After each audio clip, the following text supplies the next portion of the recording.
Okay, I'm going to look at the game that you played against Rook 31-31, and you played with the black pieces here. You won the game, so I'm going to check through the moves and make comments when I can. Okay, a6, it's not a mistake, but generally in the opening you want to try to develop your pieces as quickly as possible, and a6 doesn't really do much for your development right away. Okay, so both sides are making a lot of pawn moves, and generally in the opening you don't want to make too many pawn moves. You want to spend the time developing your pieces as quickly as possible. Okay, you win a pawn there. White obviously overlooked that, so you're already a pawn ahead. Development and threatening on g2, okay, that's fine. f3, it's not the best way for white to defend against the threat, because it might weaken his king side. The moment you move a pawn, particularly if you move a pawn on the side where you're going to castle your king, then it tends to weaken that king position. And I think later in the game it became clear how white's king position was weakened due to the pawns on the king side that he moved. Knight to g4. Okay, I see your idea. White can't take the knight, else you're going to play bishop takes g2. But the problem that I have with this move is it doesn't come with a threat. It doesn't threaten anything. It only hopes that, or it shows white that you can't take my knight. But because it doesn't threaten anything, white can just make any normal move, and then your knight is going to be under attack. Like for example, in this case white played the nice move pawn to e4, which further blocks your bishop, and now suddenly it's clear that the knight move actually did nothing. So try to only make moves like this when it actually threatens something that forces white to find a defense and make his position more defensive. In this position, you're not forcing white to make his position more defensive. As a matter of fact, you just helped him find a nice move. Okay, the knight is forced to come back.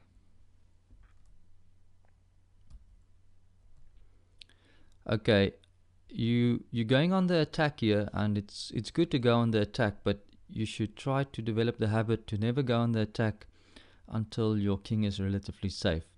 In this position I would have rather castled, and once the king is castled, then you can continue with the attack. King safety is an important aspect.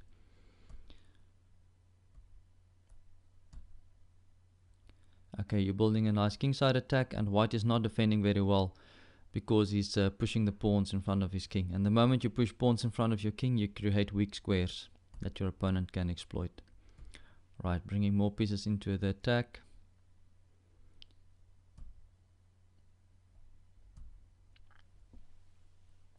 Okay, another pawn move in front of the king, and all these pawn moves weaken the king. So white definitely didn't defend very well, and now your attack becomes very strong.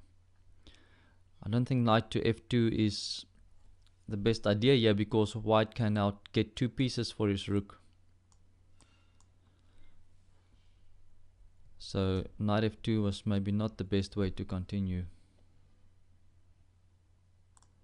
Maybe since you have to move the knight, maybe knight to e3 was better. At least you keep the attack going against the king. Okay, so knight f2 takes, and now really you should take the rook, else you've lost a lot of material in the game.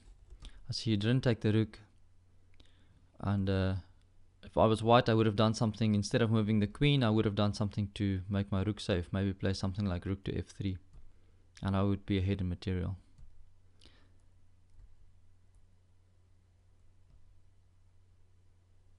Okay, that was just an outright blunder from white. He didn't see that you can simply capture the knight, and I think it's quite fortunate that for you that he made that blunder, because white was ahead in material and his defense seemed to hold up.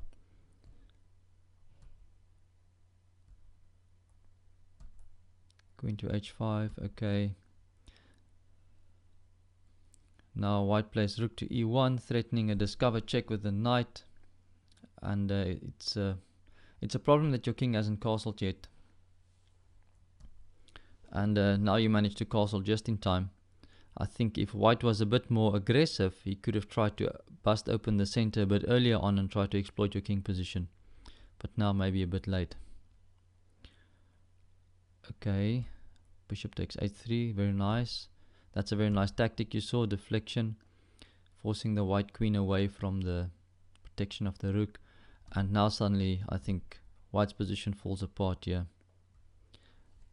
And as a matter of fact, he also resigned here. He has to give up the queen because the king can't go back to g1 due to the bishop, and black is just winning because of all the extra material he has.